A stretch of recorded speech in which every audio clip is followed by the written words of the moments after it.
রাজধানীর তুরাগের বাউনিয়া ইউসিবি চত্বর সড়কের সলিংয়ের কাজ শেষ হলো মাত্র 1 মাস আগে, কিন্তু হঠাৎ করে ডেসকো কর্তৃপক্ষ বৈদ্যুতিক তার স্থাপন করার জন্য 20 এপ্রিল এবং 23 এপ্রিল ভ্যাকু দিয়ে মাটি খননের কাজ শুরু করেছেন।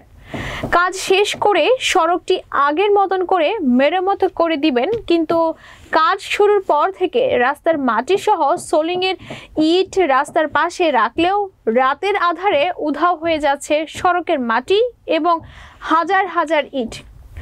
বিস্তারিত দেখুন নিজস্ব প্রতিনিধি শামীম হোসেনের পাঠানো প্রতিবেদনে। স্থানীয় সূত্রে জানা গেছে, স্থানীয় আওয়ামী লীগের নেতা হরিরামপুর ইউনিয়ন আওয়ামী লীগের সাবেক সাধারণ সম্পাদক মাহবুবুল ইসলাম ইকবাল ও হরিরামপুর ইউনিয়ন আওয়ামী লীগের সাংগঠনিক সম্পাদক কামরুজ্জামান তাদের প্রভাব দেখিয়ে রাতের আধারে তাদের লোকজন দিয়ে ট্রাকের মাধ্যমে মাটি এবং সড়কের সোলিংয়ের ইট চুরি করে নিয়ে যাচ্ছে। স্থানীয় লোকজন বলেন, দীর্ঘ 1 যুগ পর এই সড়কটিতে কার্পেটিং এর বদলে সোলিং এর সুবিধা পেয়েছেন, কিন্তু সড়কটি মেরামত করার 1 মাস যেতে না যেতেই ডেসকো কর্তৃপক্ষ বৈদ্যুতিক তার স্থাপন করার জন্য রাস্তা খনন করে কাজ করছে। আর সেই সুযোগটি কাজে লাগিয়ে গত কয়েকদিন ধরে রাতের আধারে মাটি সহ সড়কের ইট চুরি করে নিয়ে যাচ্ছেন এই চক্রটি। অভিযুক্ত আওয়ামী লীগ নেতা কামরুজ্জামানের সঙ্গে যোগাযোগ করলে তিনি অভিযোগ অস্বীকার করেন। এই বিষয়ে জানতে চাইলে হরিরামপুর ইউনিয়ন আওয়ামী লীগের সাবেক সাংগঠনিক সম্পাদক কামরুজ্জামান বলেন, এই বিষয়ে জানতে চাইলে হরিরামপুর ইউনিয়ন আওয়ামী লীগের সাবেক সাধারণ সম্পাদক মাহবুবুল ইসলাম ইকবাল জানান।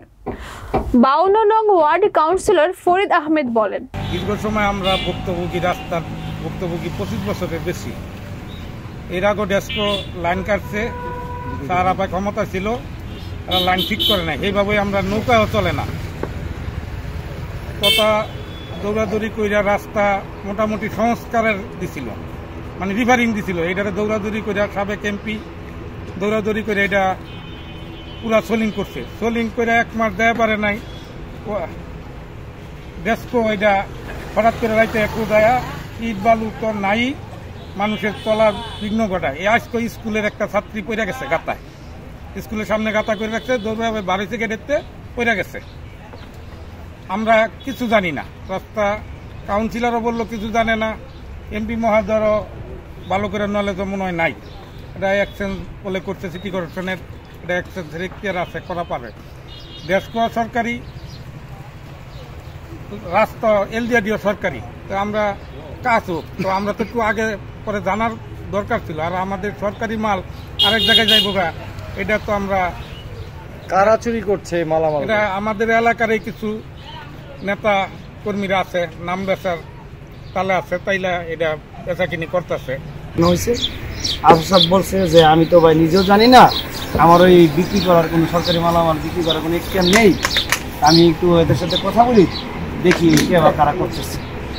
এর মধ্যে ওইখানে একজন সাইডের লোকের কাছে আমাদের এলাকার আওয়ামী লীগ নেতা ইকবাল মাস্টার সাহেব ফোন দিয়েছে। তো ওই কন্ট্রাক্টরের লোক বলছে, ভাই একজন নেতা ফোন দিচ্ছে, আপনি একটু কথা বলছেন। আমি বলছি কে, নাম বলে, আমি চিনি না, কথা বলে। পরে আমি ফোন কথা রিসিভ করলাম ওনার মোবাইলে। পরে সাইড থেকে ওই আসাদ কন্ট্রাক্টর সাহেবের একজন লোক আসে বলতেছে, ভাই আসলে মালামালটা আমি যতটুকু শুনছি যে এলাকার 2 জন স্থানীয় লোক আওয়ামী লীগ নেতা, এরা এই মালামালটা নিয়ে যাচ্ছে। আমি বলি যে স্থানীয় আওয়ামী লীগ নেতা নাম বলেন। তারপরে উনি বলছে যে একজন ইকবাল মাস্টার নেতা আর একজন জামান নেতা। আসলে ইকবাল মাস্টার সাহেবের কথাটা শুনে আর ওই যে কন্ট্রাক্টর সাহেবের লোকজনের কথাটা শুনে পরে আমার কাছে একটু সংকোচ বোধ দিচ্ছে। আমি তাৎক্ষণিকভাবে এটা এলডি মহোদয়ের যতটুকু জানানো, ওনাকে জানানো হয়েছে আমাদের জনপ্রতিনিধি 52 নম্বরের কাউন্সিলর শহীদ ভাইকেও অন্য লোকের মাধ্যমে জানানো হয়েছে। 1 যুগ বলছো, 1 যুগের আগে থেকেই রাস্তাটা খারাপ ছিল এবং এই রাস্তাটা দিয়ে মানুষ চলাচল করতে পারতো না, এবং এই রাস্তাটা 60 ফিট হবে। রাস্তাটা পাস হয়েছে, 60 ফিট পাস হয়েছে, আর্মিরা রাস্তাটা করবে।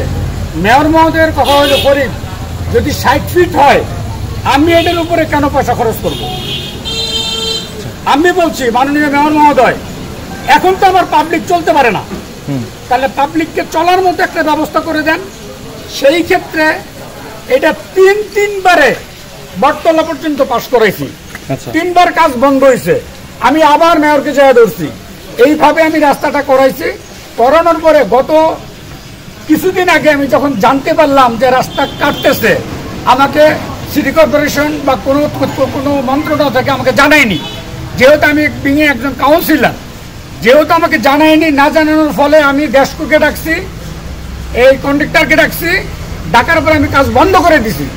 বন্ধ করে দেওয়ার পরে ডেস্কো আসছে, কন্ট্রাক্টর আসছে, সবাই আসছে, বলছি যে ভাই এটা সরকারি কাজ, এটা আমরা সিটি কর্পোরেশন থেকে অনুমতি নিয়ে আমরা আসছি, তখন অনুমতি আমাকে দেখাইছে। আচ্ছা, তো ডেস্কোকে আমি বলছি যে আপনি যে মাটিটা কাটতেছেন, এই মাটিটা কাটার পরে আপনি কিভাবে এটা ফিলিং করবেন? তারটা ফালানোর সাথে সাথে আপনি আগে বালি ফালাবেন, বালি ফালানোর পরে মাটি দিবেন, মাটি দেওয়ার পরে রুলার দিয়ে ডলবেন, ডলার পরে আমার ইট বসাই দিবেন, ঠিক যেভাবে ছিল ওইভাবে। আপনারা যদি এটা না করেন তাহলে দেখা যাবে যে ওইটার চাইতে এই রাস্তা নিচু হয়ে গেছে, বসে গেছে, তাতে মানুষের জনদুর্ভোগ বাড়বে। অতএব এটা করতে পারবেন না, এবং যখন কাজ করবেন স্টিল নাও আমি এখানে থাকবো, আমার উপস্থিতিতে কাজ করতে হবে আপনাদের, এইভাবে আমি বলে দিচ্ছি। আর ইট যেটা বলছো চুরির ব্যাপারটা, চুরি হয়তো 2-4টা হইতে পারে, কিন্তু আমাকে যেটা কন্ট্রাক্টর এবং ডেস্কো যারা বলছে যে কন্ট্রাক্টর, এই কন্ট্রাক্টর ইট নিয়ে তার হেফাজতে রাখতেছে, কোথায় রাখতেছে এটা তার হেফাজতে আছে। এই এলাকার জনগণ তাদেরকে ছাড়বে না। বহুত কষ্টসাধ্যের ফলে এই এলাকার জনগণ এই রাস্তা পেয়েছে, এটা তাদের মনের অনেক কষ্ট ছিল।